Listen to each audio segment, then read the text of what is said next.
right.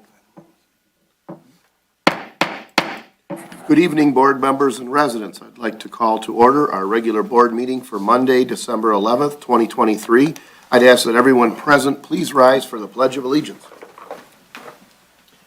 I pledge allegiance to the flag of the United States of America and to the republic for which it stands, one nation, under God, indivisible, with liberty and justice for all.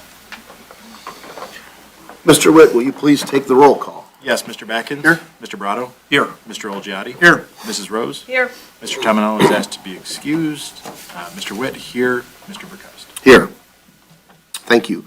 Next on our agenda is the approval of the consent agenda, including approval of the regular board meeting minutes of November 27th, 2023, approval of the workshop minutes of November 27th, 2023, approval of the 2024 annual meeting calendar, approval of the bills in the amount of $2,310,609.04, approval of the 2023 budget amendments, and approval of a KCI invoice for prepaid postage for water billings.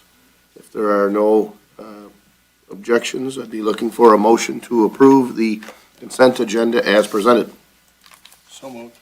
All right, is there support? Support. Got a motion by Mr. Badkins with support by Mr. Olgiati. Any discussion on the motion? Hearing none and seeing no public comment, all those in favor, please signify by saying aye. Aye. Those opposed, motion carries. Thank you, Board. Next on our agenda is the approval of the regular agenda. Board members, we do have two potential changes. We do have some promotions that the board should approve. So I would propose that we add that after D1 in the fire department. And recognizing that we do have some folks here from outside, we have items F1 and F2 regarding rezoning. I would recommend that we move those up between the announcements and the fire department. So they would be in D and everything would just move down.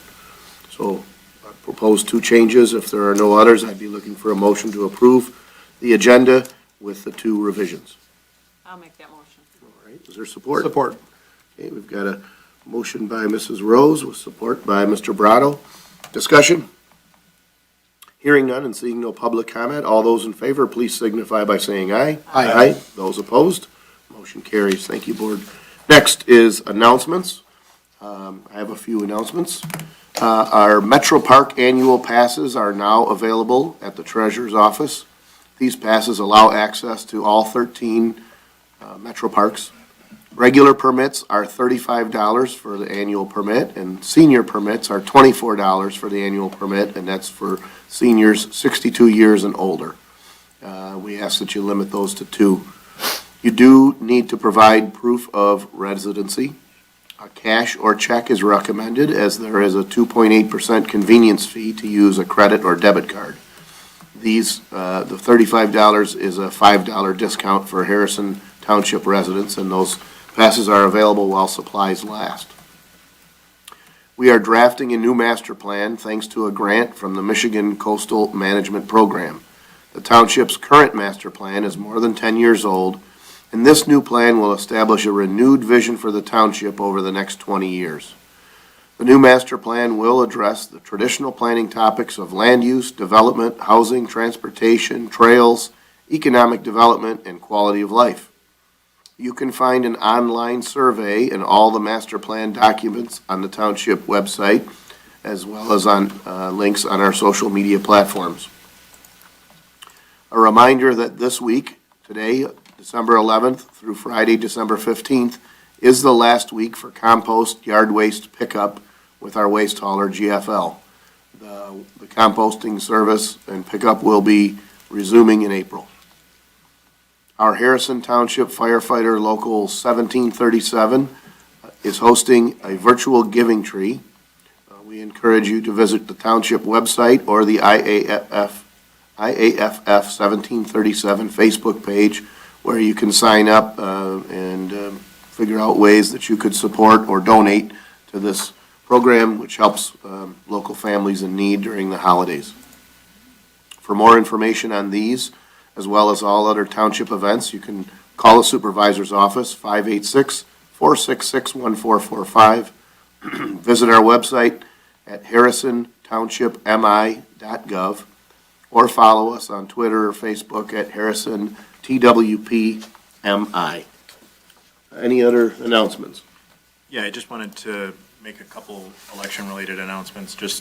We have a lot of changes as we go into a busy election season next year. And residents will receive shortly a notice card from the clerk's office regarding the early voting options.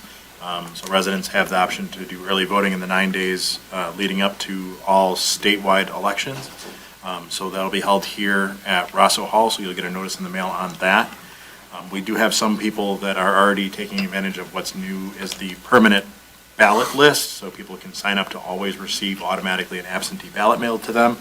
But it does present a challenge for the presidential primary in that we don't have any information on what party's ballot you want, because presidential primary ballots are either Republican or Democrat. You'll have to make a selection, so some people will be receiving that in the mail shortly from the clerk's office.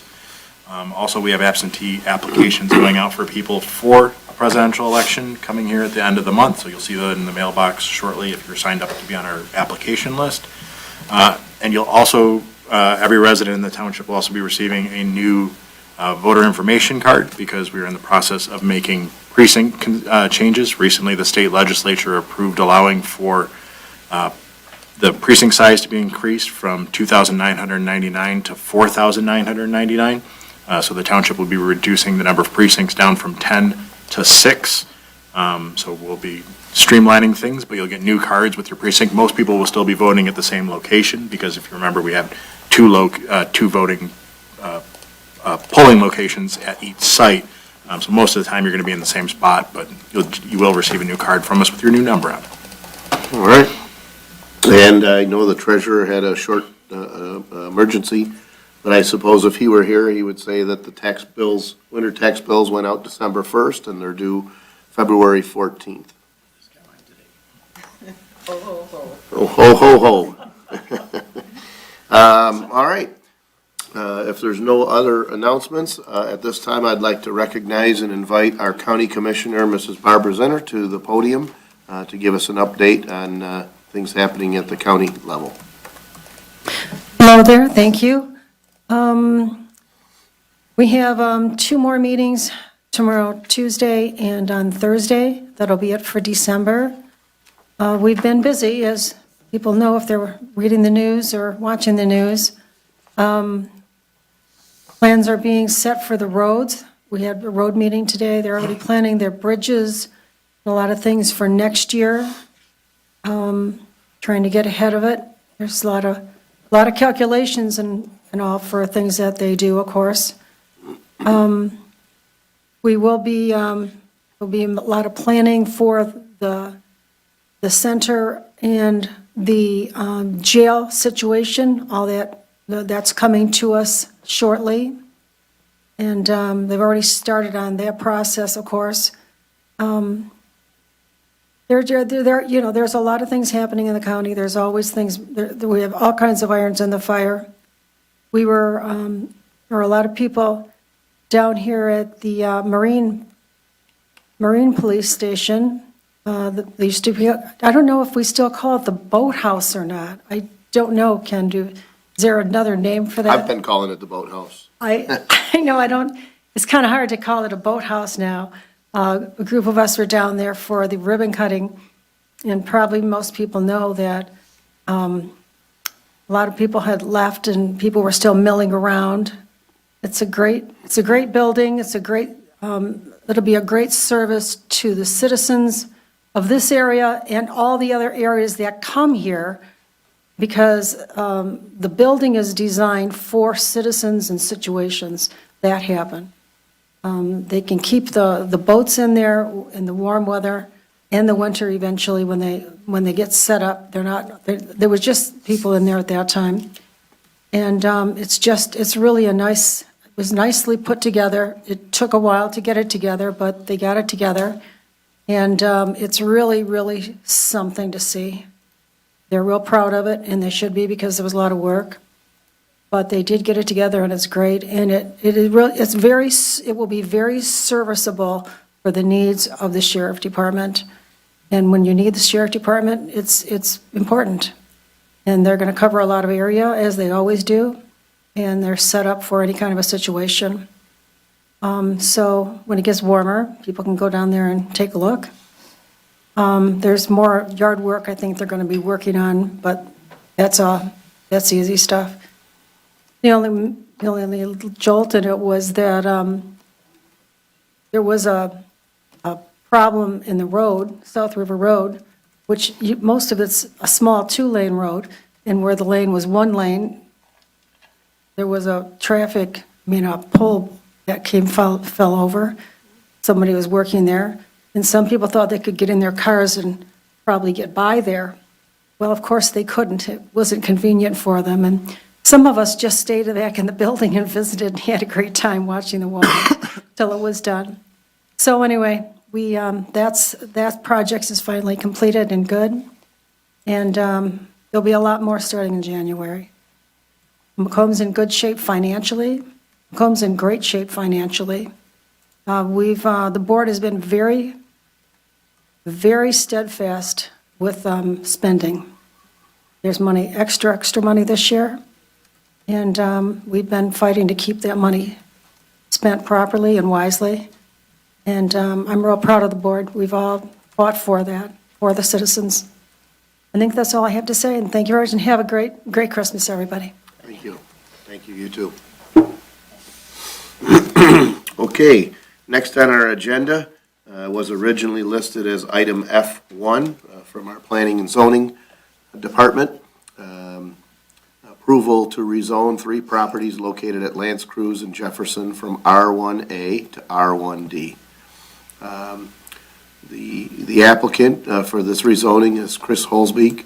He's requested to rezone the 3 properties located at Lance Cruz and Jefferson from R1A to R1D. This case has been before the Planning Commission. The process involves initially a recommendation from the Planning Commission, and ultimately it's up to the Board of Trustees.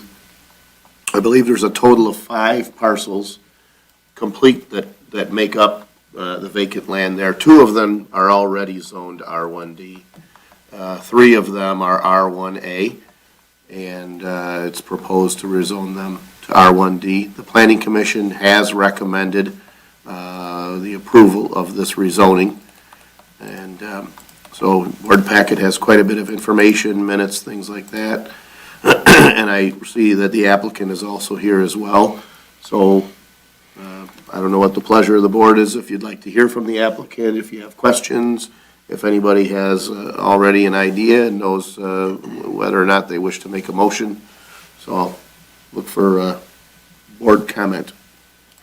I think this is the best solution for this property. They've looked at other alternatives, and I think if anyone has a complaint about this, they're going to be complaining from their home. Yeah, so they're looking to build more homes, so there should be no reason to complain. I think this is a good use of the land. Okay. Any other comments, or is there a motion? I had a question. I might have missed it in the notes because it was a big board packet. Mm-hmm. Are all of the entry and exits off of Lance Cruz, or is there one off of Pontchartrain? Well, at this point, I don't think that's been established. Okay. At this point, the request is just for rezoning. Gotcha. So, so I don't know that that's. They still have their planning commission process to go That's through. probably why I didn't see it then. Yep. All yep. right, thank you. So yeah, so there will be some, I presume that if this happens, there's likely going to be some splits and lot splits and combines. And, so we would potentially learn about that in the future. But at this point, it's strictly up with R1A to R1D on 3 of the 5 parcels. Thank you. So our job today is just to make sure that, to okay that rezoning from R1A to R1D, and then all the engineering and everything else takes place at different time, correct? There's still going to be some other things that'll have to be done, though. If the applicant had indicated single-family homes, obviously some of those lots are larger than a single-family home would be allowed for R1D, so, but there's no sense in making an investment in splitting or making a proposal if the property isn't rezoned. I'll make a motion to approve the rezone of 3 properties located at Lance Cruise and Jefferson from R1A to R1D. Do you need a case number or no? No. I think we're good. I think we know what we're talking about. All right. Motion by Mr. Batkins, is there support? Support. Motion supported by Mr. Brado. Discussion, board members. Hearing none and seeing no public comment, this does require a roll call? Yes. Okay. Mr. Witt? Mr. Backens? Yes. Mr. Brado? Yes. Mr. Olgiati? Yes. Mrs. Rose? Yes. Mr. Tominello is excused. Mr. Witt, yes. Mr. Bukowski? Yes. All right. Thank you, board. Next on the agenda. Thank you for moving us up the agenda. Yeah, no problem. Next on the agenda was originally listed as item F2. That's running down to page 118, if you're following along. Let's see, I'm gonna find that.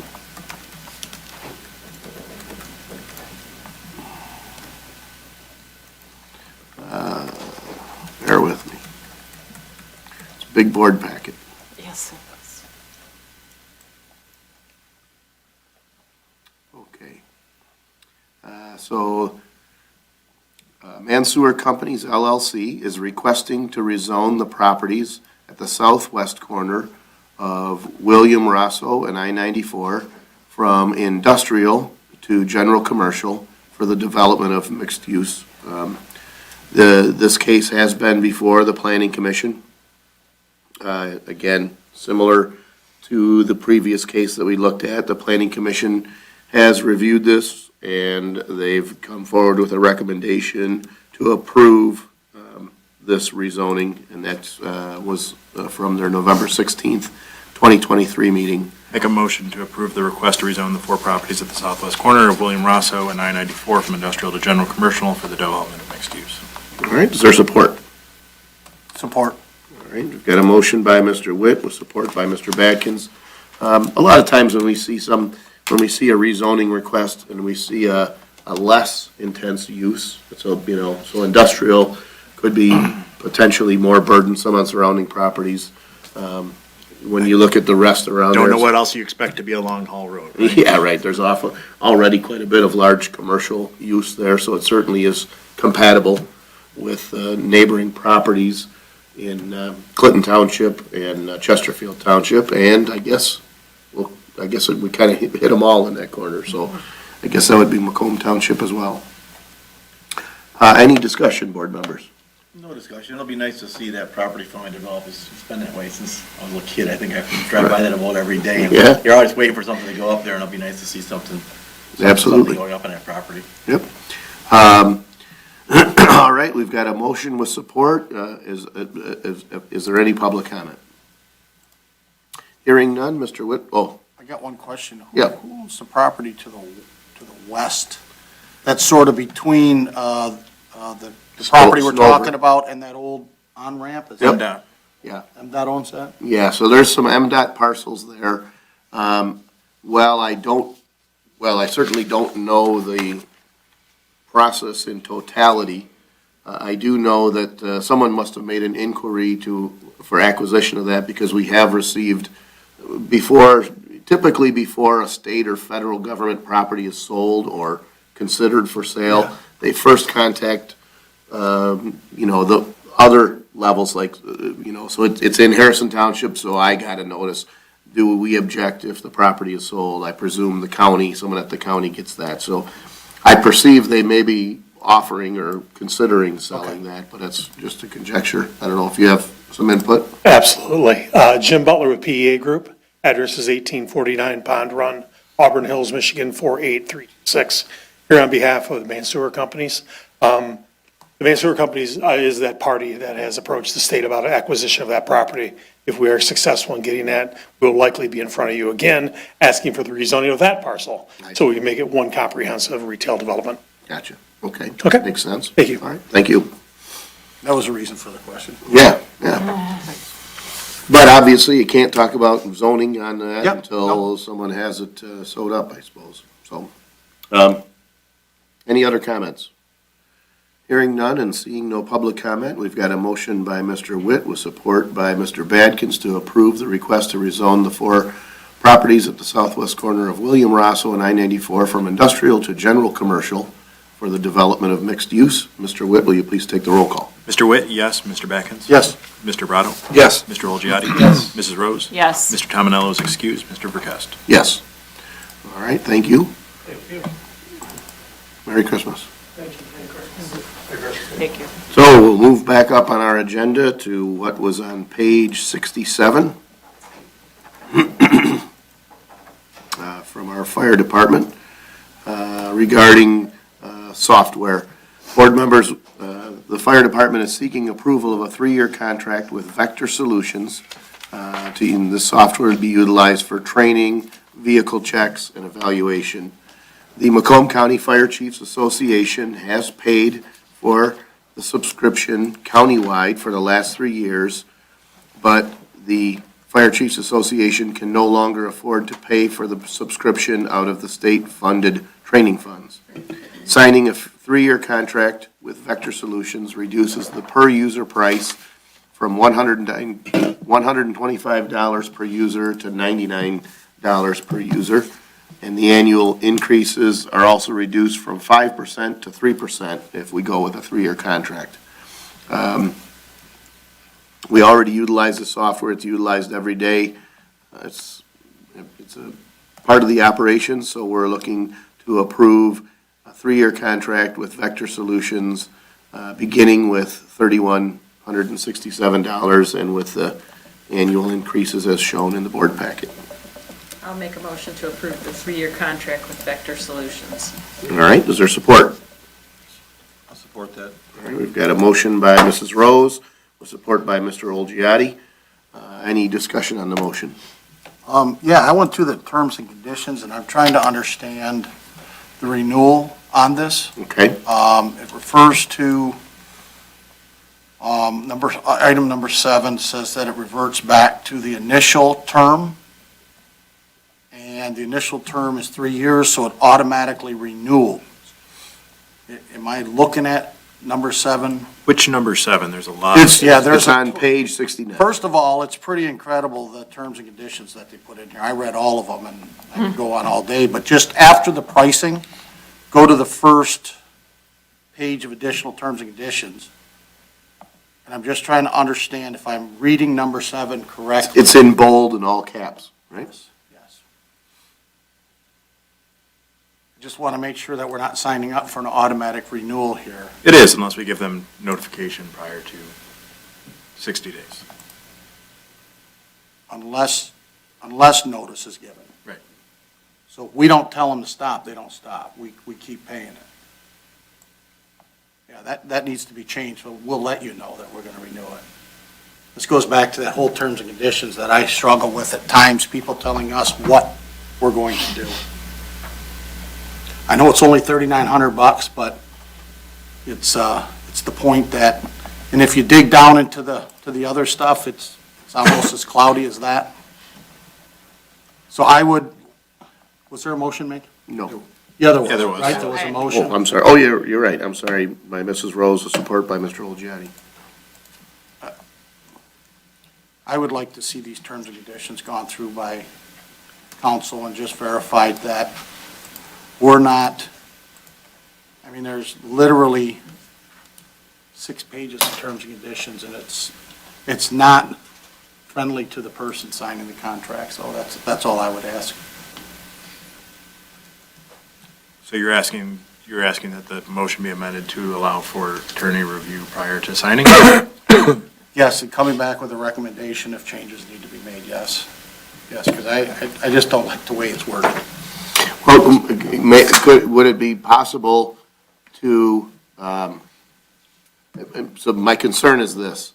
I see that the timeline on this is the, effective agreement term is 12/31 of 2023, right? So the current relationship, the fact that we don't get this software free any longer, so there's a need for us to establish it.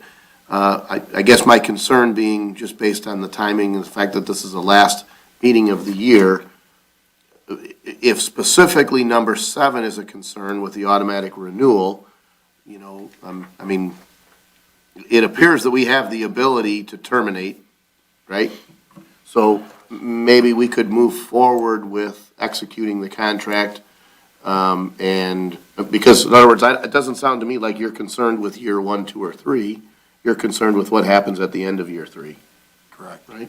And there is some language in here about who's responsible if information gets out, and I can tell you who's not responsible. That is Vector. So I talk about it a lot, and I apologize to the board, but I do know a little bit about terms and conditions and contract language, and so I can remove my, Amend your motion. yeah, amended motion or whatever because of your concerns. It makes sense to me. But I understand what Mr. Verkest is saying. They need this to operate, right, as of January 1? Can she? So I'm reading, there is language available to, there's a termination clause or for any reason, you will immediately discontinue the software and services and will terminate your ability to access the services. In other words, if we do move forward, I guess what I'm suggesting is this. We've been using the software for several years, and we don't want to disrupt operations. and it got cheaper. Well, it's not cheaper for us, but it was free. Yeah, but it was 125 and now Yep. it's 99, but we weren't paying it before. Right. I understand. And so I guess I'm looking at it, maybe we do execute the contract, knowing that we do have, there is language that allows us to terminate the contract, so that if we can't come to some sort of agreement, or if we do find that the attorney has concerns with this contract, we have the ability to terminate. But I probably wouldn't say, well, let's terminate and then go looking for an alternative software, right? So it seems like it's responsible, knowing that we can terminate the contract, would seem like it's worthwhile to move forward with it. We've got, at least 1 year, if not 3 years, to figure out if we've got some concerns. Can I make a suggestion real fast? Is it possible for Mrs. Rose to amend the motion stating that it will come up for board discussion 90 days before the end of the contract, so that we'll have 30 days to discuss it? And we still would fall within that 60-day, is that something that you would be We could, comfortable with? but I think I'm inclined to be even more restrictive. In other words, 2 3/4 years from now, this probably won't be on my mind, but it's on my mind now. So I feel like we could say, let's execute the contract, let's go back and take a closer look at some of those terms. If there's terms we can't resolve with the supplier, then we go back to the fire department and say, you need to find another supplier for this service. And if we can come up with terms that we're comfortable with, then maybe we can make that modification. My instinct is, and just for whatever it's worth, and I recognize what you're saying, but the purpose of this is one of those, this is not unlike our relationship with BS&A. We've got, we're kind of dependent on them, but the minute they decide to change how they treat municipalities, they're kind of opening themselves up for, competition, or for people to say, well, I'm gonna go with somebody else. So, their business model is sort of like, hey, we've got this, and we're not selling it to you and we're done. We're anticipating getting your renewal annually. So it makes me less concerned that at the end of 3 years, they're gonna say, well, we want 7 times the stated amount, but it's not a reason to ignore it, right? So I guess I would suggest that we can really still go ahead with this, but just take a closer look and at some point in the future, come back with an explanation of what we found, talking with the supplier and the attorney. Besides, we have a very progressive fire department, so if they come across some software that's better than what we're using now, they're probably gonna come to us before we go to them. Yeah. So, But the point is if we're concerned with the terms, we always have the ability to terminate the contract. Yep. But I just don't want to, knowing that it's getting toward the end of the year, holidays and whatnot, I don't know, you go reach out to their attorney and it spills into the next year. I'd hate to make it a motion dependent on something happening. I hear the comments. One other suggestion I have is a motion to approve, but strike number 7. I think they would live with that, just because you just raised the issue. Look, we don't want this to get by us and the contract's renewed. I think they'd go forward if you want to consider that as an option too. Okay. How do you, and Paula and Dean, how do you feel about that? Yeah, I'm good with that. I think that's a good suggestion, and I like your idea of having them review it in the new year. So, the motion would be modified to execute the contract, let's see, we had approved the 3-year contract with Vector Solutions, striking item 7 on page 69. or Yeah, it's under page 2. additional terms. and Automatic conditions. renewal. Yeah. Is that a good motion? Yes, You please. got that? Yes. Continued support? I'll continue to support that. I'm not concerned, but I just want to know what will happen if Vector Solutions comes back and says, well, we are not going to take number 7 out of the contract. Where do we go from there? Well, and again, my instinct there is, because we have the, if we can't come to something mutually agreeable, we have the opportunity, at least because we have the contract renewed, to direct the fire department to look at an alternative supplier. My instinct is that we probably aren't going to find ourselves in that situation. And it does say in the clause, unless otherwise agreed to. You know what I mean? So it means they have to be open to agree to it at some. It is possible that the opposite is true, where they're saying, in the event that we don't get together and you don't do this, we're not going to shut this off on you because the contract wasn't renewed. I have no issue with that. I'll amend my support. Okay. All right, well, we had a fair amount of discussion. Is there further discussion? Hearing none and seeing no public comment, all those in favor, please signify by saying aye. Aye. Those opposed, motion carries. Next on the agenda is item, was indicated or suggested as item D2 regarding promotions. We did receive word that one of our current battalion chiefs is retiring effective December 31st of 2023. So there is a need to fill the officer ranks. So based on the current list for, the current promotional list, that's approved by civil service, right? No? Not really. The firefighter to sergeant, no? Okay. But the proposed promotions would be that Lieutenant Durso would be promoted to battalion chief, Sergeant Roberts would be promoted to lieutenant, and firefighter Blevins would be promoted to sergeant. So that would be the proposed promotion. Be looking for a motion to approve the 3 promotions effective 12/31/23 as presented. I'll make that motion. All right, motion by Mr. Badkins, support? Is there Support. All right, support by Mr. Olgiati. Discussion, questions? Hearing none and seeing no public comment, all those in favor, please signify by saying aye. Aye. Those opposed? Motion carries. Next on our agenda is from the Finance Department regarding the budget.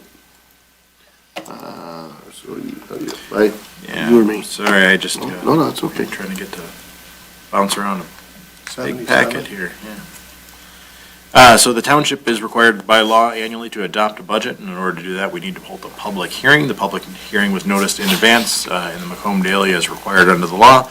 The purpose of the public hearing is to hear comments from residents on the proposed budget. So I make a motion to open the public hearing for the fiscal year 2024 budget at 7:36 PM. So moved. All right, is there support? Oh, you made the motion? Yeah. Okay. Support. Support, I'm sorry. All right. Motion by Mr. Witt with support by Mr. Tominello to open the public hearing. Discussion on the motion. Hearing none and seeing no public comment, roll call? Yes. Mr. Witt, yes. Mr. Tominello? Yes. Mr. Backens? Yes. Mr. Brado? Yes. Mr. Olgiati? Yes. Mrs. Rose? Yes. Mr. Verkest? Yes. So at this time, the public hearing for the fiscal year 2024 budget is open. Anyone present who wishes to speak regarding the budget, we ask that you come to the podium and say what you have to say. Is there any public comment? Any public comment?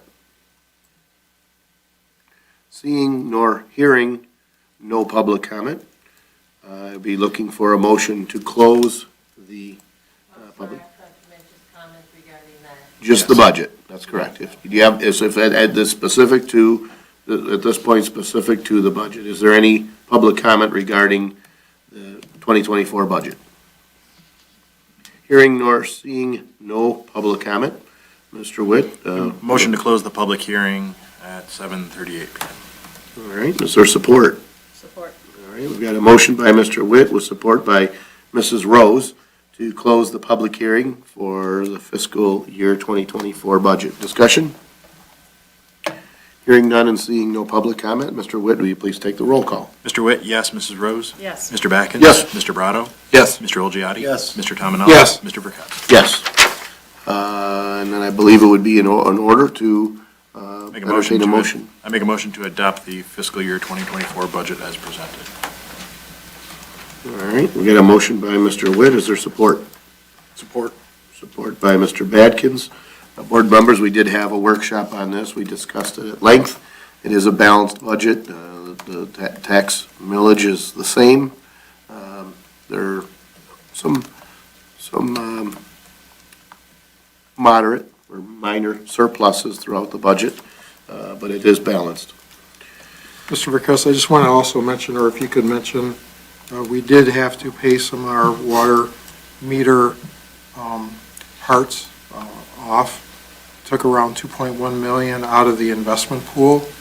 So although I don't think we need to amend the budget, I just want the board to know that interest income for 2024 could be affected by up to about $100,000. But again, we have Right. funds coming in. Probably depends on the bond Well, sale. yeah, right? we have money coming in and money going out, but we did have to take 2.1 million out, so there will be some effect, but I hope we can make that up and you won't notice it by the end of the year, but I just want to bring that to everyone's attention. It could Yeah, happen. certainly some of the large, so really, we've got the purchase and installation of the new meter reading system, and we also have the pending design and construction of the Apprentice storm sanitary sewer lift station. And so those are some big ticket items. Fortunately, we were successful in getting a grant for that Apprentice pump station. So I think our share is right around 200,000 out of 1.3 million. But it's worth noting Yep, now, just yep. kind of, hey, we Absolutely, just, made some assumptions when we talked about interest. Exactly, Some of these yep. large purchases may have a negative impact on the anticipated interest. Well, who knows, maybe inflation will go up Well, and you you'll get never more. know, it's, as money comes in, we can invest it properly, we might be able to make that up in some. That's right.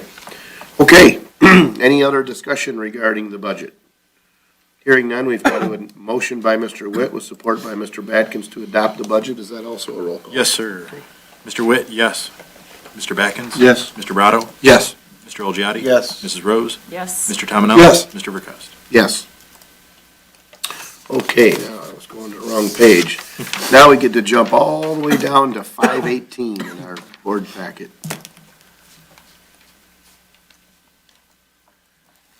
That's a long way. It is, and I'm ready. So the clerk's office has been reviewing our policies and procedures manuals, and we found some sections that are either need to be reviewed or revised. These are sort of our first pass. These are things that are just way out of what we're doing, so we want to make sure that we update those. When we reference them, we're like, why is that still there? So the first one is agenda submittals and procedures. It just sort of updates to our current practice. Before we were, making paper copies, so you needed more of a lead time than the electronic, so that updates that. Transcribing of the minutes, there was a section in there that said we'll do things basically verbatim, and there's no way that we would ever do a verbatim set of minutes. Additional copies of the board packet, it used to be, we had 2 copies in the back, now we only ever do 1 because there was just never a demand for the extra one, and why And they're waste paper? online also. And they're online for an extended period of time. The signs for this PUD and special land use, it just clarified our current practice. We're not changing how we're doing signs or anything like that. We'll still be placing them, it's just updating it to our current practice. Same thing for weed cutting procedure. And then a couple are just straight up obsolete and are going to be removed. So the request for information forms at board meetings, that was something that was adopted that we have not done in probably 18 years. So we're just asking that be removed. Community service recognition, that was something that has never been done in my time, so we'd be proposing to remove that. Board comments and/or announcements, this was a policy because we had a board that couldn't get along with one another, so they had to come up with rules about how they talk to one another. So we'd be asking that that be removed. Mandatory security guard at Buffet Edition, we don't rent out Buffet Edition anymore, and it will not be rented out at any time in the near future because it's the library. So we're asking that be removed, as well as the item regarding scheduling of Buffet Edition. We don't handle any scheduling with Buffet Edition because, again, it's the library. All right, so this isn't the end of the update, but this is certainly a good chunk of things. This was low-hanging fruit, so we were trying to update some of those things. All right, is there a discussion, or is there a motion to revise, make these, the revisions as presented? I'll make that motion. All right, is there support? Support.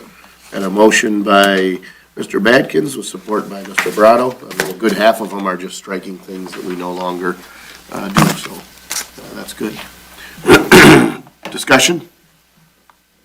Hearing none and seeing no public comment, all those in favor, please signify by saying aye. Aye. Those opposed? Motion carries. Thank you, Board. All right, let's see, now we jump down to 529.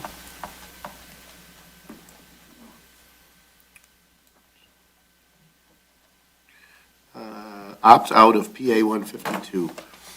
So we got item H1. PA 152 requires that municipalities annually opt out of the requirements of the act. Otherwise, certain mandatory employer health care provisions must be implemented.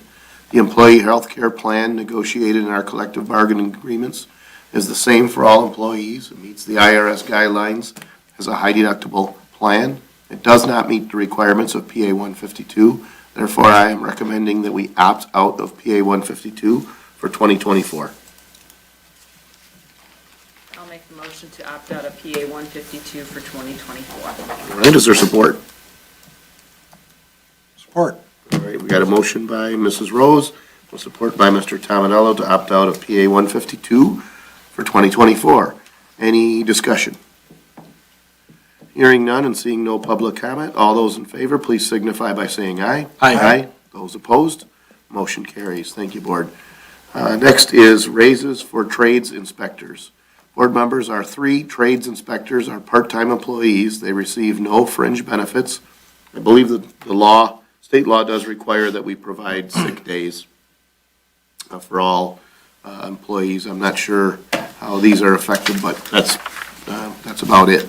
These inspectors received a $1 per hour increase in the beginning as January 1st of this year. It is recommended to increase the hourly rate for the electrical, mechanical, and plumbing inspectors from $34 to $35.50 per hour, effective January 1st, 2024. An estimate of that total cost is about $2,200 spread out over the course of the year. Make a motion to increase the hourly rate for the electrical, mechanical, and plumbing inspectors from $34 per hour to $35.50 per hour, effective 1/1/24. Is there support? Support. Mr. Brado. Motion by Mr. Witt with support by Mr. Brado. Discussion. Board Just, members. it's easy to forget that we went to this a long time ago, to this part-time model, because we were paying full-time people to do these jobs, and this is still a cost savings based on our workload, matching our workload to, demand. And it is a cost savings for us to employ these part-time people. And it's important that we maintain competitive wages, because in some of the trades, there are not a lot of them. And we need to be able to attract them when we have that need. Yeah, we're fortunate we have a really good crew right now, and they work well together, and we want to keep it that way. This is slightly less than what the rate of inflation. This increase is about 20 cents per hour less than what would be reflected with the rate of inflation. So being competitive and kind of being equal to the way we're treating some of the other employees, so. Piggyback off of what Mr. Witt said, these part-time jobs, paid no benefits other than sick time as required by law, so really a bargain. Because we can basically, they work sort of on demand, part-time. I think it's a really good deal for the township. So I see, an increase actually is an advantage because they'll want to stay. If one of these leave, we may have to go to a full-time person, and then by the time we pay benefits and overtime and things like that, it could get pretty ugly. All right, discussion. Hearing none and seeing no public comment. Did we get him? Did I? Did. Oh, I wrote it down on the wrong one. Witt and Brado. Did, gummit. All right. Hearing no public comment, all those in favor, please signify by saying aye. Aye. Those opposed, motion carries. Thank you, Board. Let's see. Next is item H4. At the February 8th, 2021 regular board meeting, we adopted a policy that the salaries of the 3 full-time officials will be increased annually by the inflation rate multiplier, which is based on the U.S. Department of Labor Bureau of Labor Statistics data, effective January 1st of every year. As I had drafted this, it was my observation. I looked in the same place I've looked the past several years, and I could not find. I did a search for it. Mr. Witt searched for it, and the employee that does payroll had been watching for this. Turns out it was published this year in a different location. I did give you a copy of the inflation rate multiplier. It comes out to be really a very, very small margin, over 5%. And per the State Tax Commission, it's capped at 5%. So the raises associated with part-time employees per our policy for 1/1 of '24 is 5%. But I recommend adoption of the 3 attached resolutions. Per law, any elected employee has to be, any payroll increase is done by resolution. And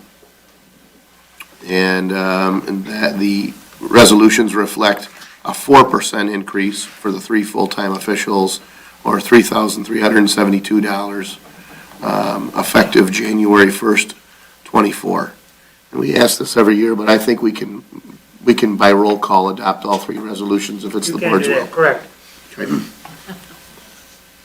So discussion, or is there a motion? So you are sticking with the 4% and not doing the 5%? Not doing the 5, right. So that everyone else per the policy is at 5, we're going at 4. I'll make a motion to adopt each resolution increasing the supervisor, clerk, and treasurer's salaries by $3,372 effective January 1st, 2024. All right, is there support? Support. Got a motion by Mr. Badkins with support by Mr. Brado. Discussion, board members.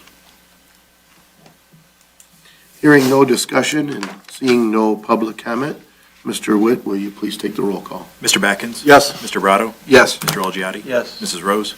Yes. Mr. Tominello? Yes. Mr. Witt? Yes. Mr. Verkowski? Yes, thank you, board. Next on the agenda, item H4 regarding a temporary clerical employee. Board members, our current department secretary for the Planning Commission and Zoning Board of Appeals, Secretary, PCZBA, is retiring effective December 31st, 2023. We are in the process of hiring for this vacancy. Mrs. Sabrina Mancini has been the PCZBA secretary for at least as long as I have been supervisor, and she is willing to continue to work in this position until we hire and train someone. Her current hourly rate is $27.76. I am recommending that we approve the hire of Mrs. Sabrina Mancini as a temporary PCZBA secretary for up to 12 weeks at the rate of $27.76 per hour with no benefits. So the idea, in essence, when she retires, she is eligible for a pension and retiree health care. We have this position budgeted, but we don't have anyone yet. We're in the process of scheduling interviews. And we obviously want to continue to operate the department. This is, you might argue it's even less than cost neutral, because if we were hiring someone effective January 1st, we would likely be paying that person some benefits that Mrs. Mancini already receives. So this is really pretty much cost neutral, maybe even a little less. This will give us the chance to bring someone on board, which very will likely will lead to putting them in the treasurer's office, and/or training them in this position. So we've got, right now, we have a temporary clerical person backfilling a vacancy in the treasurer's office. So once we hire someone, we would get rid of one of these two temporary clerical employees, depending on the way things work out. But there would likely be, when we bring a future recommendation for a hire, some period of overlap. So if we hire someone and they start February 1st, by the time they give their employer notice, we might want to keep, say, the temporary employee until February 15th for a training period.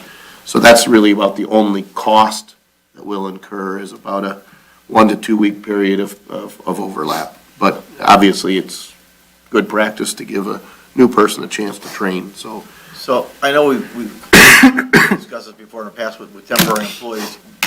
There's no term from a time limit in terms of how long this employee's gonna, it's a week-to-week basis, basically? Yeah, so I just said, I don't see it lasting 12 weeks. I feel like this position won't even be, we wouldn't be in a position to employ Mrs. Mancini as a temporary employee until the first week in January. And I don't think it's gonna take us 90 days to hire someone. But, you never know what unforeseen thing might happen, or if the temporary employee in Mr. Tominello's office has some, issue.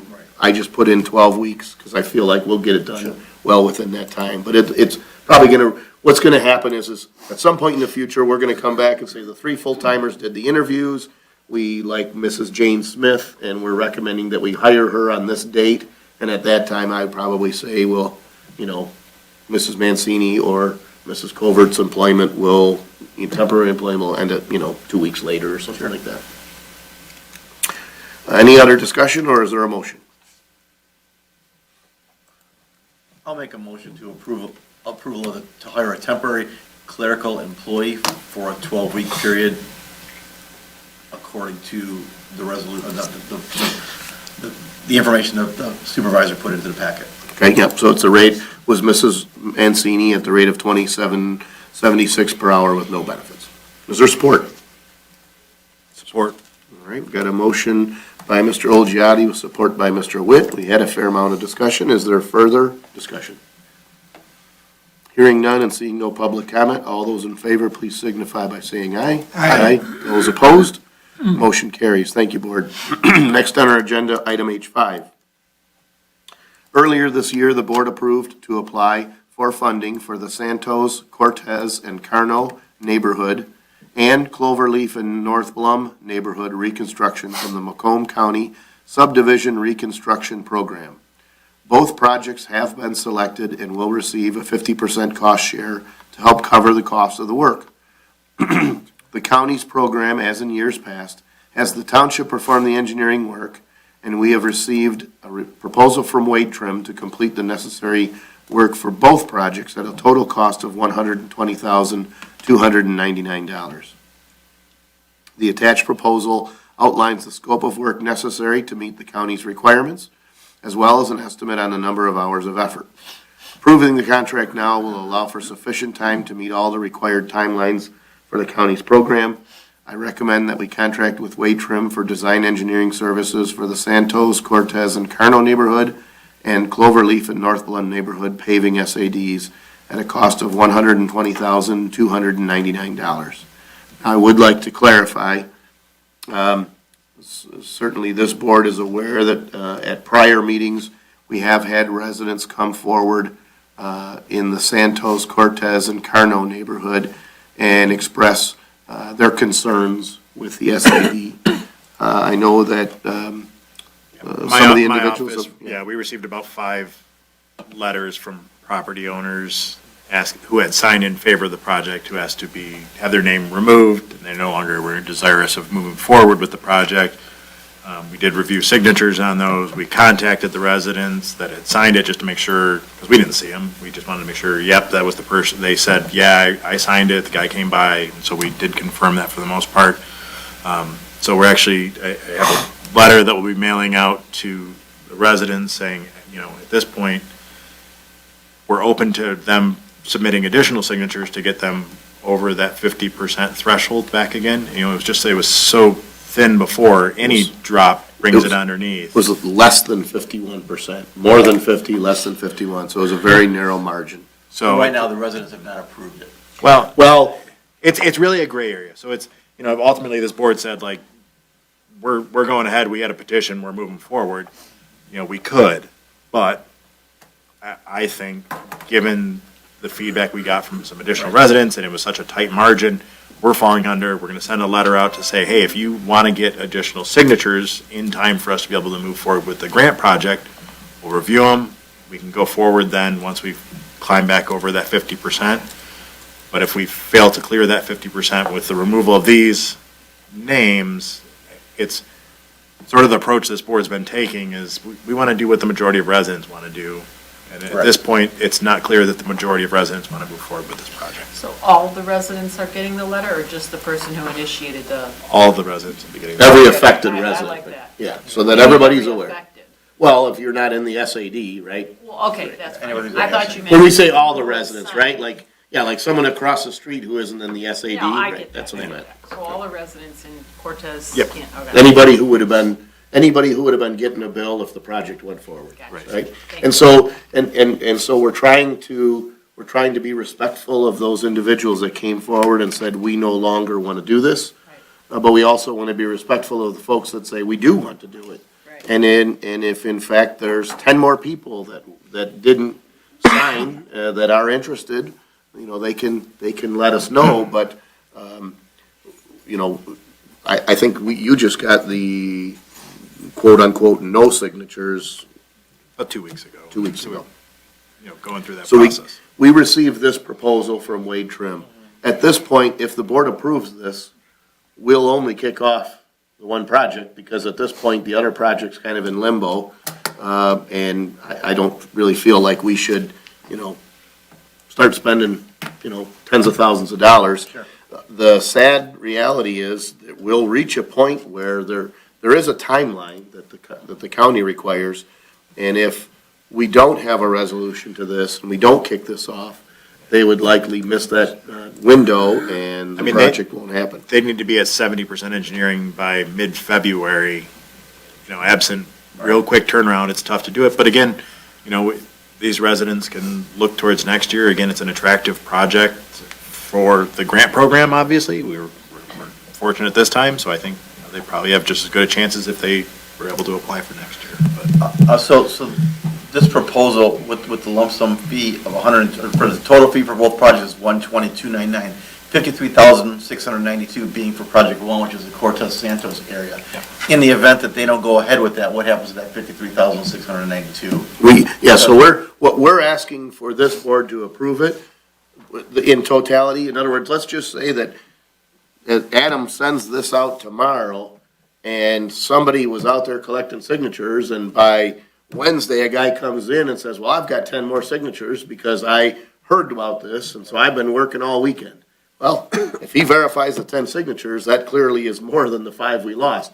I'm not suggesting that'll happen. Sure. But I wouldn't want to say, okay, well, let's wait until January to ask the board to authorize, right? So we're not going to kick this work off, but we would like the freedom or the trust to be able to kick it off if we find out in the next few days that there are more signatures. So we're just validating that 53,692 in case the project goes through. In case it We're not goes on the through. hook for that amount. Right. To be completely honest, based on the things we know and the conversations that Adam and I have had, I don't think it's going to go through. But I don't want to say, well, I had the proposal, we knew the cost, and 2 days after your last board meeting, God forbid someone comes in with the signatures, I'd rather have the ability to do the will of the people. And if we don't have that authorization for both projects, we wouldn't be able to kick that off. But if this is approved tomorrow morning, we're calling the engineer and kicking off only the one project. That's moving forward. So just one more question in regards to the conversation we've had about Santos and Cortez with the residents. In the event that they come back to us next year and say, well, all of a sudden, we want to try it again, do they go to the back of the line? I mean, if other projects, I mean, how do, what? So that's a good question. First and foremost, if, let's say this, if I had 3 streets that had signatures, I think I would kind of have a hard time saying that somebody has to move because these guys jumped back in, right? Like, I mean, we've, good or bad, it's my job, so I'm not complaining, but we've spent a fair amount of time in meetings, beside Board of Trustees meetings. This board spent a fair amount of time, hearing from residents, So, I mean, we've done the best we could to move this project forward if that's what a majority wants. So it's kind of an if-come thing. Yeah. If we don't get anyone else next year that wants to do this, and they come forward, we'll put them down. But we can only apply for 3 projects. That's what I So if 3 projects come forward, and then these guys come in after the fact, I might ask this board to make that decision, but I think it's kind of one of those like, hey, we tried. It's really not fair to push someone else aside when we already took a shot at it. I can guarantee if we have 4 applications and we can only submit 3, this board will be making the decision, not any one of us. Right. Fair. Yeah. All right, any other discussion, or is there a motion?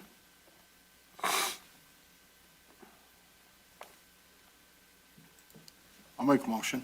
All right, the motion is to contract with Wade Trim for engineering services for the Santos, Cortez, and Carno neighborhood, and Cloverleaf and North Plum neighborhood paving SADs at a cost of, I got 112, I'm sorry, I copied and pasted, 120, 299. And I would just. The 112 I was would from just- 2 years ago, and I think that was for Venice Shores. And then maybe if Mr. Batkins would be so inclined to say, just to clarify, it's a cost not to exceed, because it's the 2 items, so it's not a total. Yeah, I'll amend that, cost not to exceed. Cost not to exceed. I'll support that. All right, got a motion by Mr. Badkins, with support by Mr. Witt.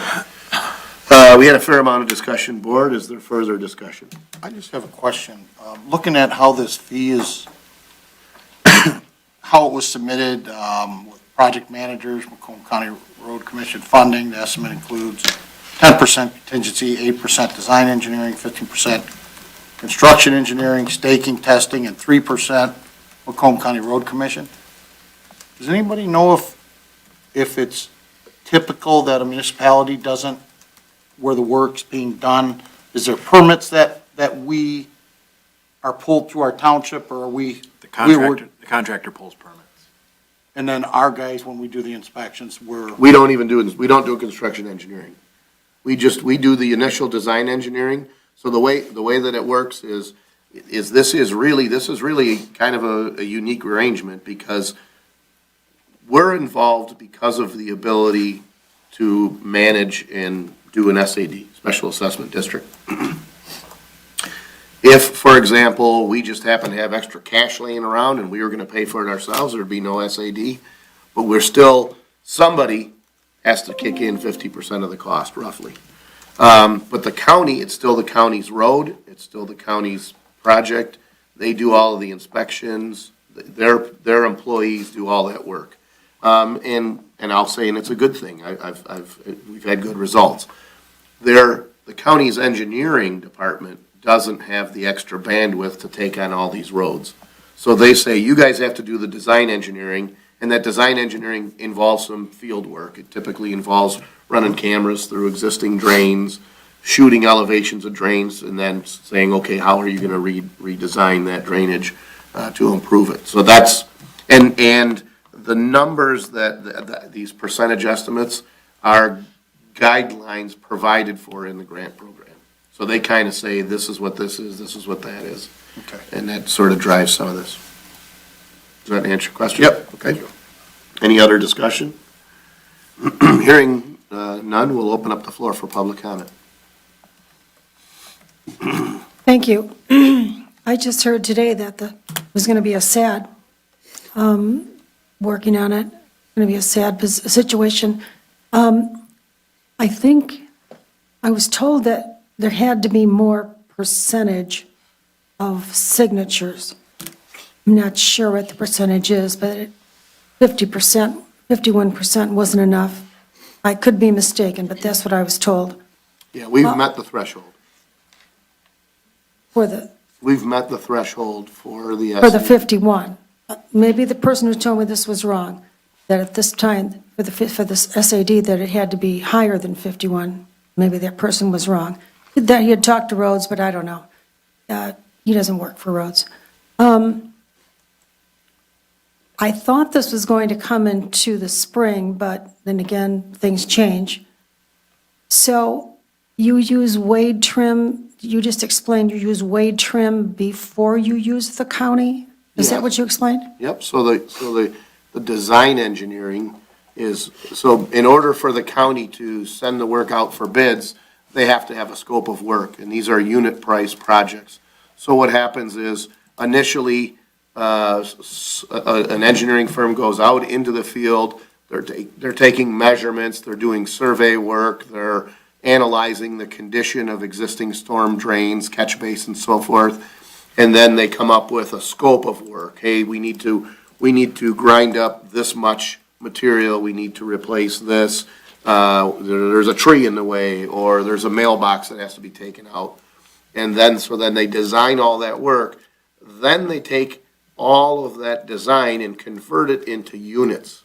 So for example, they're gonna say, we have, let's say 1,236 linear feet of 24-foot wide asphalt that needs to be milled.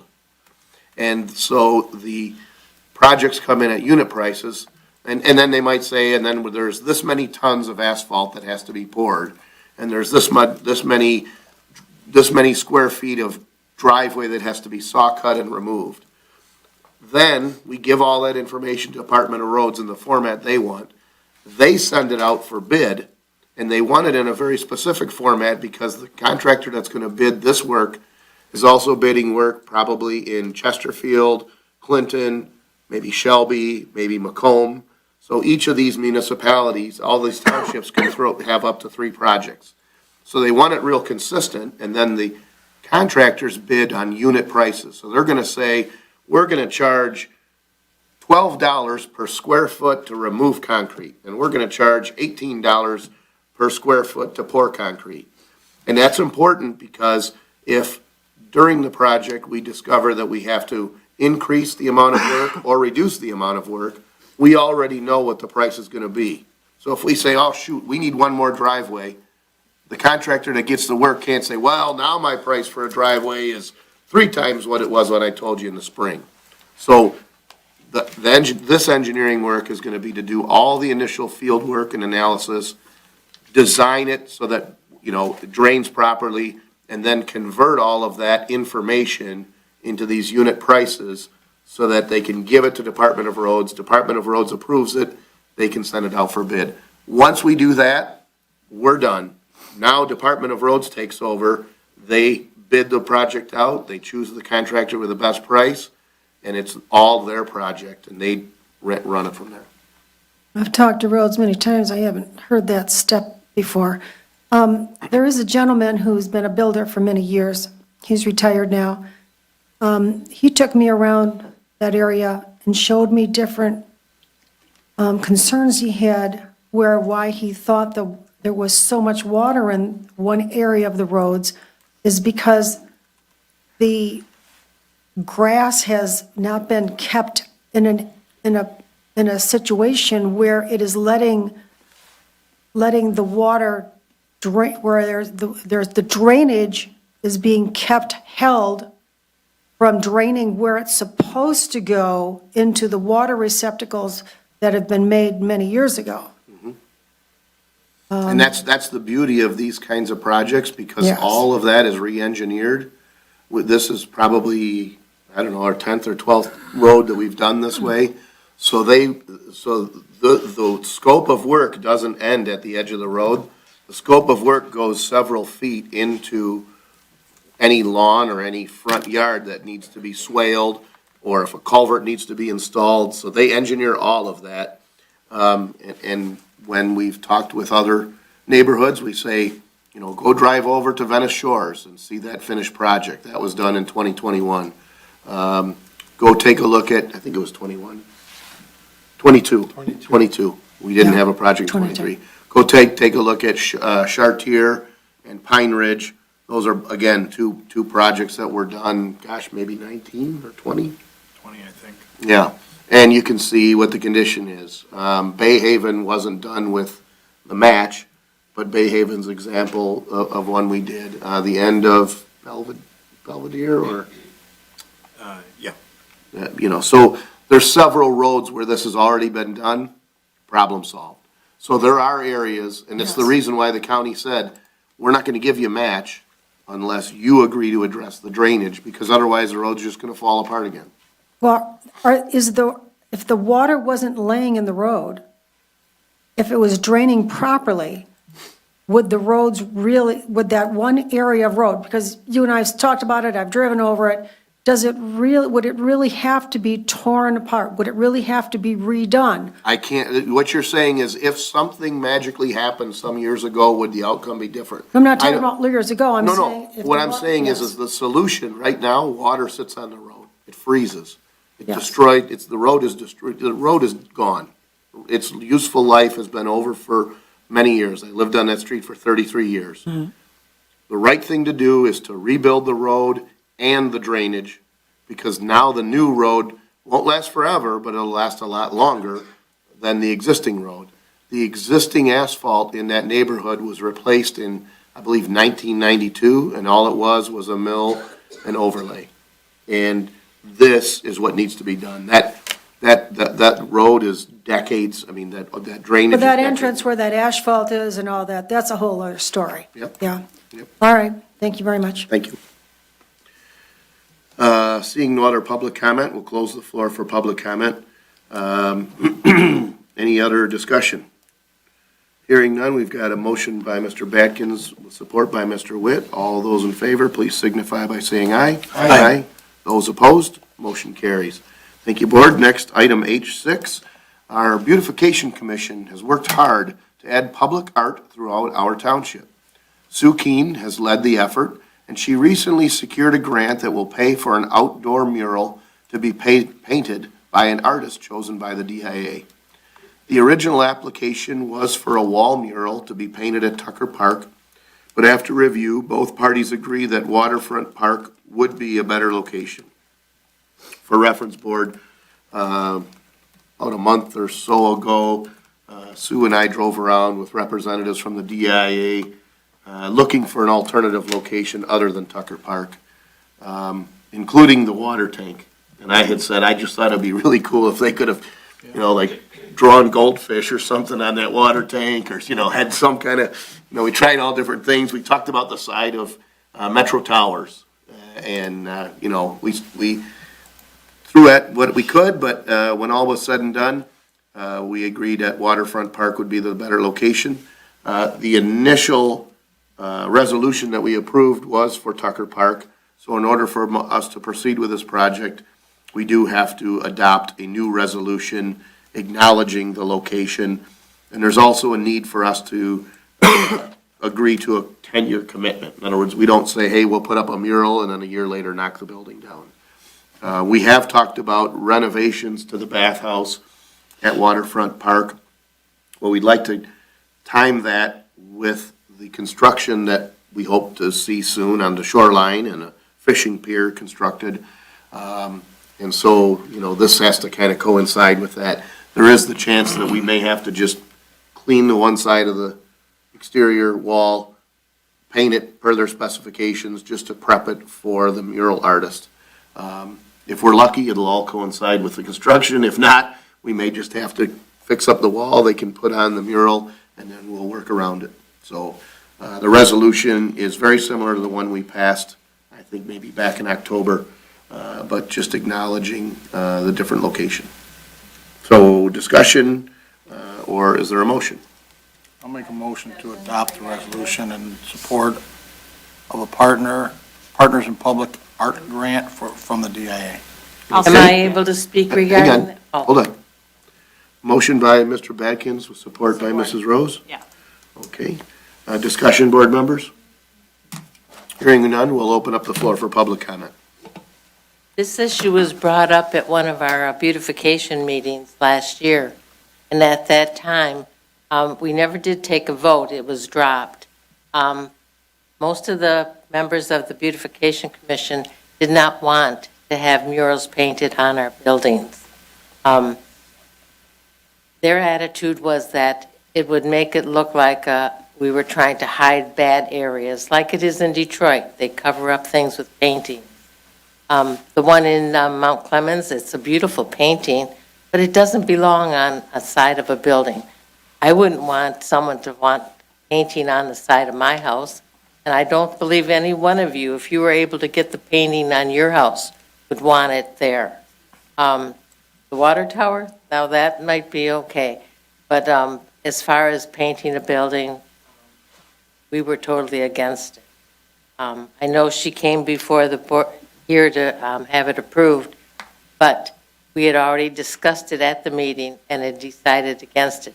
Didn't vote because she knew that everybody was against it. Dropped. So I just want you to be aware that beautification was against. Thank you. Seeing no further public comment, we'll close the floor for public comment and move back to board comment. So I know the area that they've identified is the face of the wall at the bathhouse that faces the lake.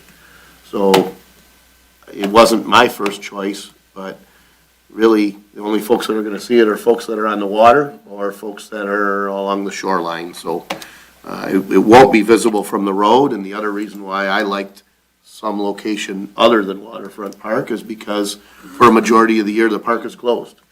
But certainly during the summertime, there's a lot of activity there, and we proposed a few different ideas. This was the one that the DIA was most comfortable with, and so that's how that came to be. Any other discussion? Did the DIA say why they were most comfortable with that? So truth be told, they did not. They did give us some feedback in the sense that, for example, Metro Towers, it happens to be, we were kind of excited because That's very visible. it's very visible, number one. I mean, in other words, if I think of art, if we think of as a canvas goes, that's a pretty nice piece of canvas, number one. And number two, we learned that ownership, management, folks that are involved in that property are also strong supporters of the DIA. So we felt like that was worth some points, so to speak. The DIA indicated that for this Partners in Public Art, they really like public and not private property. So that was their concern with that particular location. I think the water tank is one of those things, we felt like it was very visible and you could kind of be creative. I get the feeling that they like, a masonry wall, and they like to do that. And I also think that the area at Waterfront Park is a relatively, as they go, if we look at the mural that's on the Mount Clemens Fire Department, it's a fraction of that size. It's a bathhouse, not a fire station. So I kind of feel like they thought like, well, this meets some of that criteria. But they didn't, they just said, we drove them all over the township, showed them all different sorts of properties. Actually, I don't think it's something that needs to be secretive. The building at Tucker Park, they had concerns with because there's records that indicate that William Tucker may have at one time had slaves. And so they were concerned that, you try to avoid controversy. I don't know if that's true or not. I mean, it was, but I recognize that those are the kind of things that they have to investigate. And so because of that, they favored Waterfront Park. So, any other discussion? I just feel like we're lucky to have the guy that's willing to come in here and do that with us. I mean, Absolutely. This past summer, when they put the pictures of the classics up at Metro Beach and even at St. Hubert Church and Frosty Boy and everything else, I didn't hear one person say anything negative. I thought that was an asset to our community. I thought Absolutely. it beautified the community, and I really, really like seeing it personally. Yeah, well, we tried to balance, we did go to the two ice cream places, we had Lori's and Frosty Boy, and we did approach Knox Presbyterian, thinking that, because ultimately what they were saying is we want as much exposure to art as possible. And so, you know, heavily trafficked areas, we discussed Lake St. Clair Metro Park, you know, we just kind of had a little bit there, but we identified the two large faith communities in the township, thinking that there's some traffic there, you know, and it's, you know, it's kind of certainly a lot of their art, you know, the classic art is, you know, faith-based in nature. That was a big part of some of our history. So just for whatever it's worth, we did approach Knox with that, which is fine. They chose not to, but we did try to balance it out. So I agree. I think it's, I don't know, I think it gets conversation going. And, you know, I like the idea, so. Well, art in municipalities, art in little towns is very popular right now. It's all over the state. It's very, very popular. So I think it's a good thing to do. All right, any other discussion? So hearing none, we've got a motion by Mr. Batkins with support by Mrs. Rose to adopt the resolution in support of the DIA Partners in Public Art Grant. Mr. Witt, will you please take the roll call? Mr. Batkins? Yes. Mrs. Rose? Yes. Mr. Brado? Yes. Mr. Olgiati? Yes. Mr. Tominello? Yes. Mr. Witt? Yes. Mr. Verkust? Yes. Next on the agenda, item H7 regarding Michigan Coastal Management Zone Grant. Board members, we authorized Wade Trim to develop a coastal zone management grant application for the preliminary engineering to improve the Vanter DeBuff drain and the 155 acres at our November 13th, 2023 meeting. As a part of that application, there is an attached proposed resolution that must be approved by the board, excuse me, in order for the grant application to be submitted. The grant application is due on Friday. I do recommend the adoption of the attached resolution. Make a motion to adopt the resolution in support of the Michigan Coastal Management Zone Grant application. Support. Got a motion by Mr. Witt with support by Mr. Tominello. Discussion on the motion. Hearing none and seeing no public comment, Mr. Witt, will you please take the roll call? Mr. Witt, yes. Mr. Tominello? Yes. Mr. Batkins? Yes. Mr. Brado? Yes. Mr. Olgiati? Yes. Mrs. Rose? Yes. Mr. Verkust? Yes. Thank you, Board. Next on the agenda, item H8 regarding utility easements. The Macomb County Department of Roads has secured funding and will be replacing the bridge on South River Road just east of Lake Shore over the next 2 years. This is the bridge that's currently down to one lane. The existing water main has to be relocated, and just based on the area that we're working in, additional permanent right-of-way has to be acquired.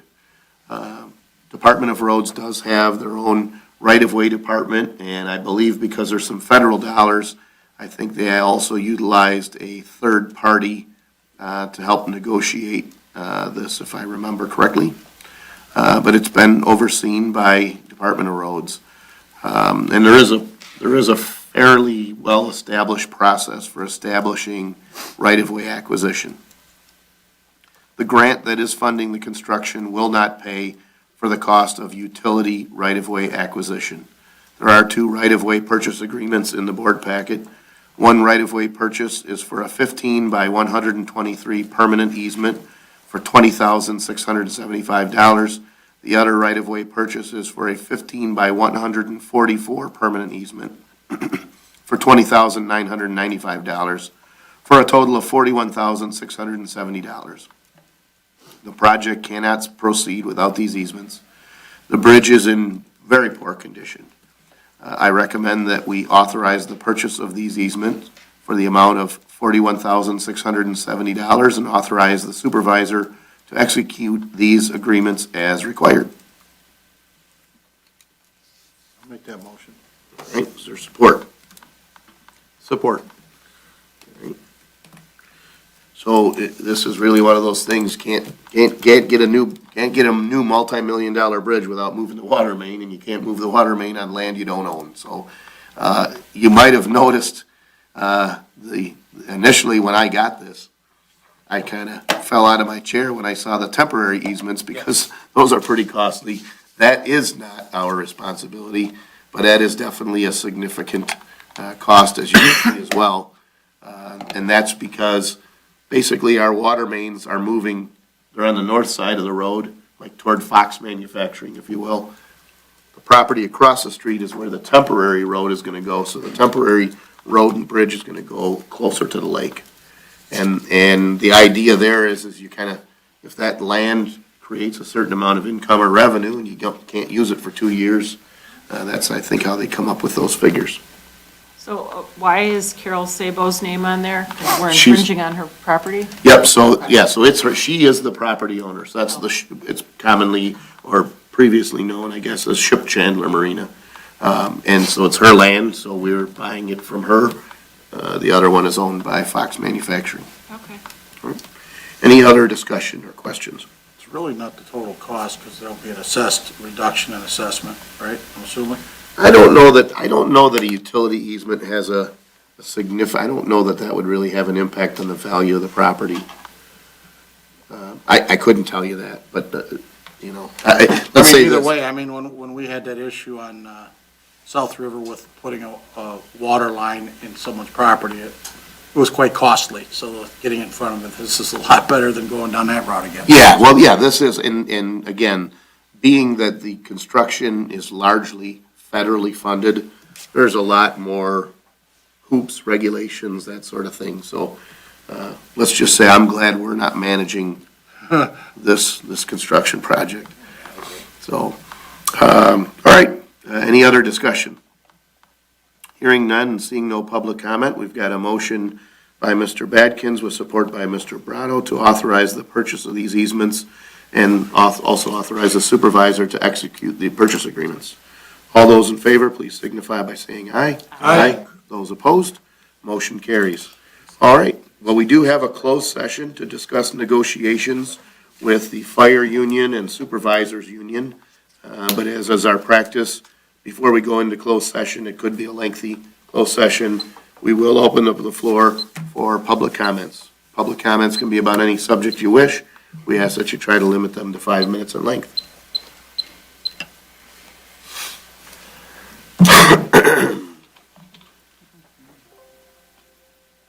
It appears the township has a lot on its agenda. 3 major things: the nature-based recreational development, the master plan, and changes to the township's headquarters.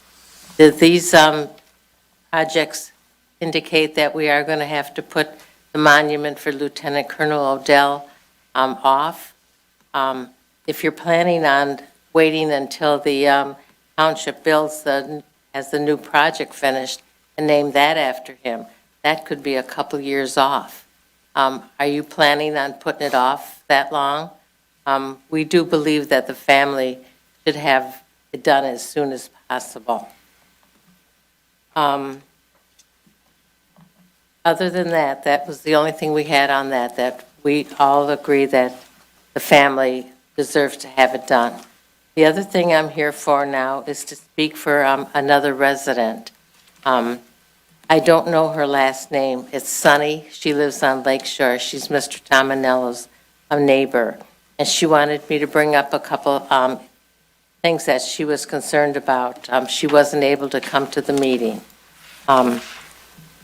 First thing she was concerned about is that she didn't believe that there was any notices sent out for the meeting that you had at St. Hubert Church. There was a notice in the newspaper, but it came just a few days before it was scheduled. That wasn't enough time for her. The paper was scheduled for the 22nd, I believe, and that was just like 4 days before the meeting. So she was disappointed in that. The other thing, she's putting a few notes in here. and she wanted me to read them to you. The one was about, excuse me.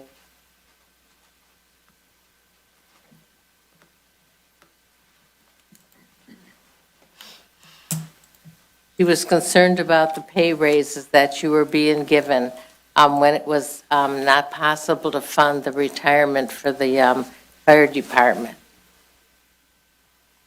Sorry, I've misplaced some of her notes. Oh, yes. How does the board justify wage increases when money is needed to make up deficit in firemen and sheriff department retirement funds? She's going to be watching the film to see your answers, but she did want an answer to that. The master plan, she wanted me to tell you that she did not get a notice, and she would have liked to have attended that meeting, but it was not available to her because of no notice. And then the other question she has, and she left a note here, why 1,100 square feet for the new partition to the new building that is to be done for the administrative building? She agrees this hall is small, but other than that, there's no need for anything bigger, and she wonders why. She wants to know who's going to pay for this. I think those were both of her issues. The master plan, wage increase, and that was it. So if you could answer those 2 questions, 3 questions for her, appreciate that. Thank you.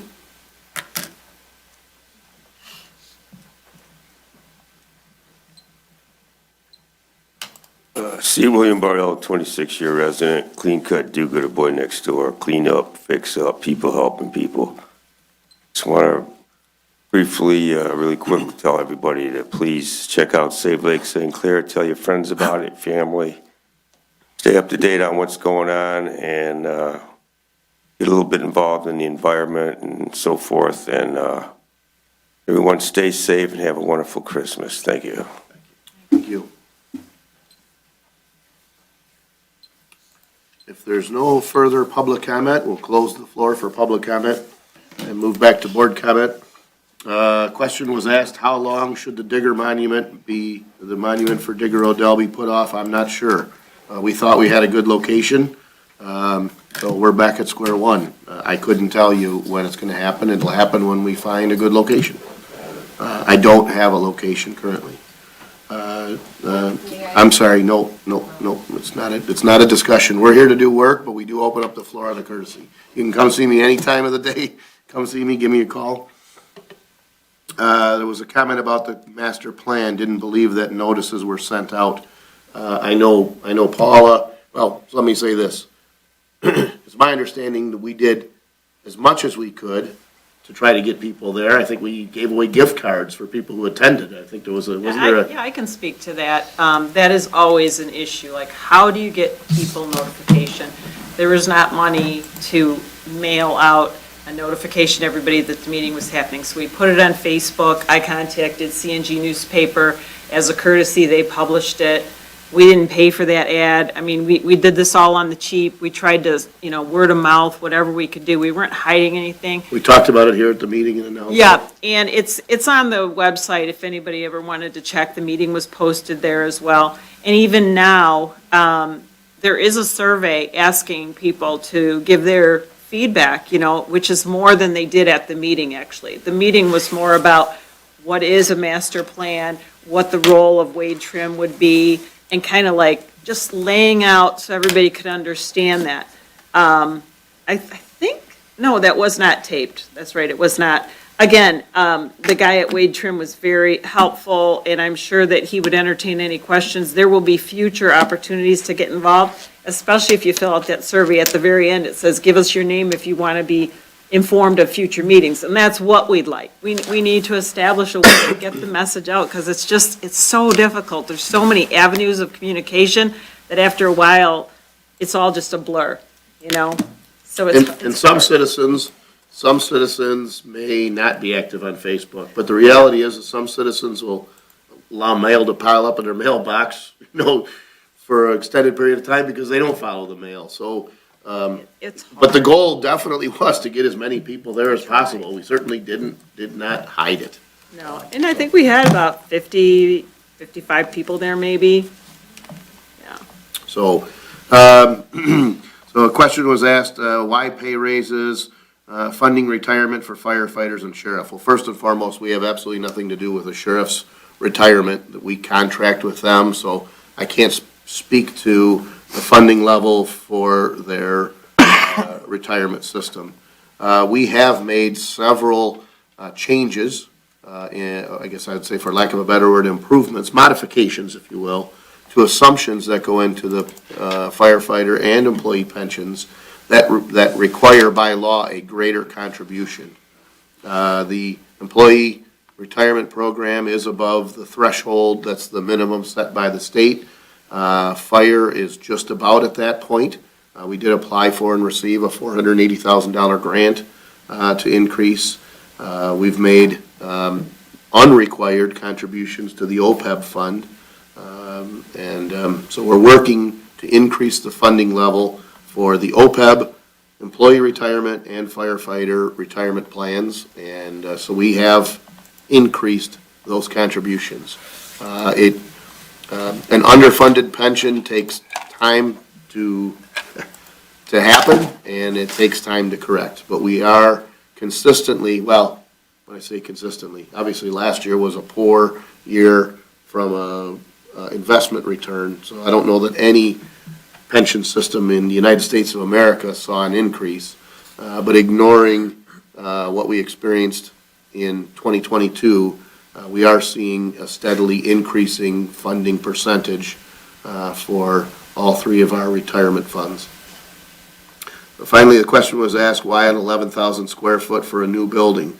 Yeah, I think the resident said 1,100. I don't believe the number's 1,100. I believe it's more like 11,000. And the short answer is we don't really know that it's 11,000.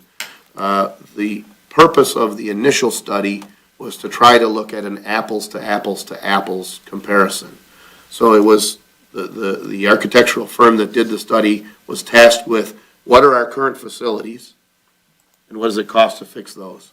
What would it take to take the existing current square footage that we have and either A, make it all one building on this campus, or B, build a completely new building with that same square footage at another location. So what we didn't want is we didn't want a study that said, well, here's the cost to fix the existing space, but here's a cost to double the space or cut the space in half somewhere else, because it really wouldn't be comparable. So the architect that did the initial study was not tasked with determining how much space we need, but rather to say, take your existing space and either fix it up and repair it, or combine it into one building on this site, or build that same square footage at an alternative site. We had looked at Tucker Park. Because the goal was to say, first, which direction should we go? Should we renovate the existing buildings? Should we combine some buildings so that we're all on one campus so that residents don't come in, apply for a building department, walk across the sidewalk in the rain, pay the treasurer, then walk across the sidewalk back to the building department to get their building permit once they have a receipt? We can provide better service than that. We have a demand for meeting space. So based on that cost analysis, the best option was to combine into one on this campus. So now we're looking at the next phase. What's the next phase? The next phase is to say, how much space do we need? Do we need more space? Do we need less space? What does the future look like? So that's where an architect comes in. They have projections based on the way people utilize public buildings. Do we need to increase our space, or will we find that more and more people get their services remotely and we'll have less traffic and maybe less people coming to the township? So that's the phase we're in now. So why 11,000 square foot? That was just what the existing space was. So we could say, what's apples to apples? The phase we're in now, we're looking at what space do we need? What is the right amount of space? And then finally, the question was, who will pay for this? Well, it's an easy question. Who pays for tanks? Who pays for aircraft carriers? Who pays the governor's salary? We do. We all do. This is a public building. It's funded by taxes. So one way or another, whether it comes from this revenue, that revenue, property tax, whatever it is, I don't have a magic pot of money, and neither does any other municipality. So anything we do, whether it's a fire truck or whether it's the salary for the firefighter, it's all paid for by every one of us. So, any other board comments? Hearing none, I'd be looking to enter into closed session at 8:42 to discuss negotiations with IAFF Local 1737 and GELC Supervisory. So move. Is there support? Support. We've got a motion by Mr. Tominello, with support by Mr. Brado. Discussion? Seeing no public comment, Mr. Witt, will you please take the roll call? Yes, Mr. Tominello? Yes. Mr. Brado? Yes. Mr. Bakken? Yes. Mr. Olgiati? Yes. Mrs. Rose? Yes. Mr. Witt? Yes. Mr. Verkowski? Yes. Thank you, board. Take a brief recess. Take care of any nature calls.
All right, I'd be looking for a motion to enter into open session at 10:40 PM. So moved. Support. All right, we got open session, 10:40. Moved by Mr. Olgiati with support by Mrs. Rose. Correct. Okay. Discussion? Hearing none and seeing no public comment, Mr. Witt, will you please take the roll call? Mr. Olgiati? Yes. Mrs. Rose? Yes. Mr. Backett? Yes. Mr. Brado? Yes. Mr. Tominelli? Yes. Mr. Witt, yes. Mr. Burkowski? Yes. Is there any other motion from closed session? Make a motion to approve to ratify the IAFF 1737 contract as proposed. Tentative agreement? Tentative agreement subject to ratification by the union. All right. Is there support? Support. All right. Discussion? That does not require a roll call. Hearing no discussion, seeing no public comment, all those in favor, please signify by saying aye. Aye. Those opposed? Motion carries. Is there another motion? Make a motion to approve to ratify the GELC supervisory agreement. TA? Yeah, Okay. As presented. as presented. All right. Is there support? Support. All right. Got a motion by Mr. Witt with support by Mrs. Rose. Discussion. Hearing none and seeing no public comment, all those in favor, please signify by saying aye. Aye. Those opposed? Motion carries. Is there a motion to adjourn? So moved. Is there support? Support. All right. Discussion. Hearing none and seeing no public comment, all those in favor say aye. Those opposed? Motion carries. Meeting adjourned. Thank you, board members.